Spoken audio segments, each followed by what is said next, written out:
ಯಾವಾಗಲೂ ಕೈಯಲ್ಲಿ ಪೇಪರ್ ಇಟ್ಕೊಂಡು ತಿನ್ಕೊಂಡು ಕಾಲ ಕಳಿತೀಯಲ್ಲ, ಸ್ವಲ್ಪ ಬಟ್ಟೆನಾದ್ರೂ ಐರನ್ ಮಾಡೋಕ್ಕಾಗಲ್ವಾ? ಐರನ್ ನೋಡ, ಮಧ್ಯಾಹ್ನಕ್ಕೆ ಸೊಗಸಾಗಿ ಹೆಸರುಬೇಳೆ ಪಾಯಸ ಮಾಡಿಬಿಟ್ಟು ಆ ಬೋಂಡನೋ ಬಜ್ಜಿನೋ ಕರೆದುಬಿಡು. ಇಲ್ದವ್ರೆ ಊಟನೇ ಮಾಡಲ್ಲ. ಊಟ ಮಾಡದೆ ಇದ್ರೆ ಕತ್ತೆ ಬಾಲ.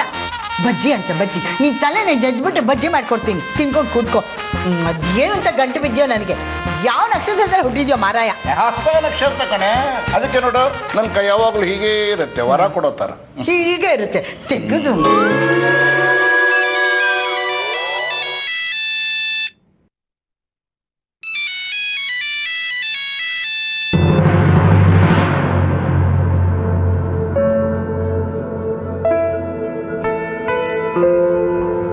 ಹೇಳಮ್ಮ ಶಾಲಿನಿ, ಈಗ ಚೆನ್ನಾಗಿದೆಯಾ? ಗೊತ್ತಿಲ್ಲ ಅಮ್ಮ, ಯಾಕೋ ನನ್ನ ತಲೆ ಕೆಟ್ಟು ಹೋಗ್ತಾ ಇದೆ. ಅಯ್ಯೋ, ಏನೂ ಆಗಲ್ಲ ಅಂತ ಅಷ್ಟೊಂದು ವಿಷದವಾಗಿ ಹೇಳಿ ಕಳ್ಸಿದ್ನಲ್ಲಮ್ಮ. ಈ ವಿಷಯನೆಲ್ಲ ನಿಮ್ಮ ಮನೇಲಿ ಯಾರ ಹತ್ರ ಆದ್ರೂ ಹೇಳ್ಕೊಂಡ್ಬಿಟ್ಯಾ ಹೇಗೆ? ಇಲ್ಲ ಅಮ್ಮ, ಆದರೂ ಯಾಕೋ ಭಯ ಆಗ್ತಾ ಇದೆ.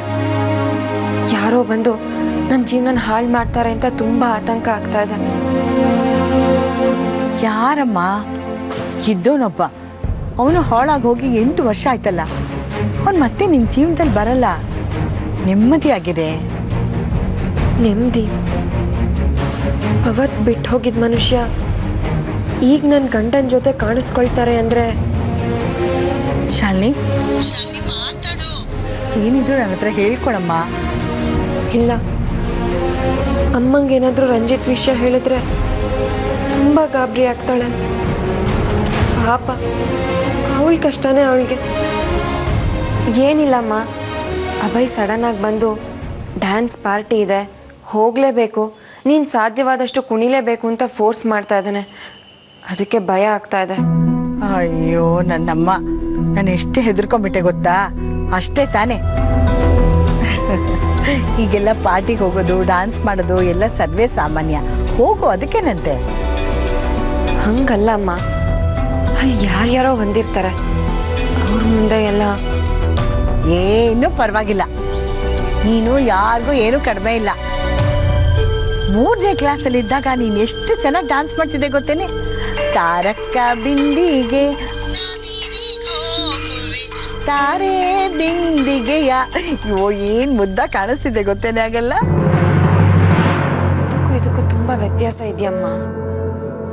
ಏನೇ ಆಗಿರಲಿ ಶಾಲಿನಿ, ನಿನ್ನ ಗಂಡ ಹೇಳಿದ್ಮೇಲೆ ಮುಗ್ದೋಯ್ತು, ಮಾಡಲೇಬೇಕು. ಸ್ಮಶಾನದ ಥರ ಇದ್ದ ನಿನ್ನ ಬದುಕನ್ನ ಹೂವಿನ ತೋಟ ಮಾಡಿದ ಪುಣ್ಯಾತ್ಮ ಕಣೆ ಅವನು. ಅವನೇ ಹೇಳಿದ್ಮೇಲೆ ನೀನು ಯಾಕೆ ಹೆದರ್ಕೋಬೇಕು? ಅವನಿಗೆ ಮಾತ್ರ ನಿರಾಸೆ ಮಾಡಬೇಡ ಅಮ್ಮ. ಶಾಲಿನಿ, ಬರೀ ಡ್ಯಾನ್ಸ್ ಮಾಡೋಕ್ಕೆ ಹೀಗೆ ಹೇಳ್ತೀಯಲ್ಲ. ಪುರಾಣ ಕಾಲದಿಂದಲೂ ಪತಿವ್ರತೆಯರು ಅನ್ನಿಸ್ಕೊಂಡವರು ತಮ್ಮ ಗಂಡಂದರಿಗೋಸ್ಕರ ಎಷ್ಟು ಕಷ್ಟಪಟ್ಟಿದ್ದಾರೆ ಗೊತ್ತೇನೆ? ಸತಿ ಸುಕನ್ಯಾ ತನ್ನ ಗಂಡನ್ನ ಬುಟ್ಟಿಲಿಟ್ಕೊಂಡು ವೇಶ್ಯ ಮನೆ ಕರ್ಕೊಂಡು ಹೋಗ್ತಾ ಇದ್ಲಂತೆ. ಇನ್ನೊಬ್ಬ ಮಹಾಪತಿವ್ರತೆ ಸಂಕಮ್ಮ ಬೆಂಕಿಗೆ ಹಾರ್ಕೊಂಡ್ಲಂತೆ. ಇನ್ನೊಬ್ಬ ಪತಿವ್ರತೆ ಹಿಮಾಲಯನೇ ಹತ್ತಿಳಿದ್ಲಂತೆ. ಅದರಲ್ಲೂ ಮಹಾಸಾಧ್ವಿ ಮಲ್ಲಮ್ಮ ಇದ್ದಾರಲ್ಲ. ಸಾಕು ಬಿಡಮ್ಮ, ಇವಾಗೇನು, ನಾನು ಅಭಯ್ ಜೊತೆ ಡ್ಯಾನ್ಸ್ಗೆ ಹೋಗ್ಬೇಕು ತಾನೆ? ಹೋಗ್ತೀನಿ. ನಾನು ಅಪ್ಡೇಟ್ ಆಗೋ ವಿಷಯನ ಯೋಚನೆ ಮಾಡ್ತಾ ಇದ್ರೆ ನೀನು ಮತ್ತೆ ಹಳೆ ಕಾಲಕ್ಕೆ ತಳ್ತಾ ಇದೆಯಲ್ಲಮ್ಮ. ಸರಿ, ನಾನು ಫೋನ್ ಇಡ್ತೀನಿ. ಬಾಯ್.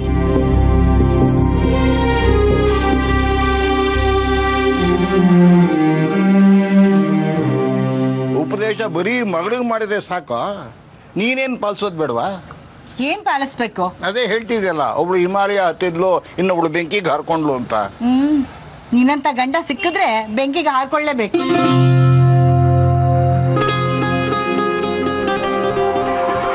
ಆದ್ರೆ ನಾನು ಹಾಗೆ ಮಾಡಲ್ಲ. ಹೀಗೆ 3 ಹೊತ್ತು ಮೆಟ್ಕೊಂಡು ತಿಂತಾ ಇದ್ರೆ ನೋಡೋವರೆಗೂ ನೋಡ್ತೀನಿ, ನಾನೇ ನಿನ್ನ ಬೆಂಕಿಗೆ ತಳ್ತೀನಿ. ಕೇರ್ಫುಲ್ ಆಗಿರ್ಬೇಕು.